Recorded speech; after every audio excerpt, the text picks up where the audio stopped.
సాగునీరు, త్రాగునీరు, విద్యుత్తు ఇండ్ల విషయంలో అన్ని విషయాల్లో హుజూర్ నగర్ నియోజకవర్గానికి మరి మేలు చేయడానికి మనకి భగవంతుడు ఎంత శక్తి ఇస్తే అంత శక్తితో మరి కష్టపడి పనిచేయడానికి పోరాటానికి మీ ఉత్తమన్న హుజూర్ నగర్ కాన్స్టిట్యున్సీ డెవలప్మెంట్ కి మరి కమిటెడ్ ఉన్నాడు, కట్టుబడి ఉన్నాడు అని చెప్పి నేను మరోమారు మనవి చేస్తూ చాకలి ఐలమ్మ 135వ జయంతి సందర్భంగా ఈ విగ్రహావిష్కరణకి నన్ను ఆహ్వానించినందుకు మరి గూడపు సీన్ని మరి బూరుగడ్డలో ప్రతి కాంగ్రెస్ నాయకుని కార్యకర్తని నేను ధన్యవాదాలు తెలియజేస్తూ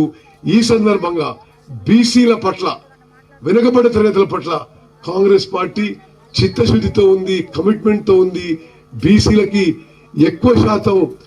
విద్యా అవకాశాలు ఉండాలి, ఉద్యోగ అవకాశాలు ఉండాలి, బడ్జెట్ లో అవకాశాలు ఉండాలి, స్థానిక సంస్థల్లో రిజర్వేషన్స్ ఉండాలనే విధంగా ఒక దృఢ సంకల్పంతో మన కాంగ్రెస్ పార్టీ, కాంగ్రెస్ ప్రభుత్వం ముందుకు పోతుందని చెప్పి నేను మరోమారు మనవి చేస్తూ ముగిస్తున్నాను. జై హింద్, జై కాంగ్రెస్.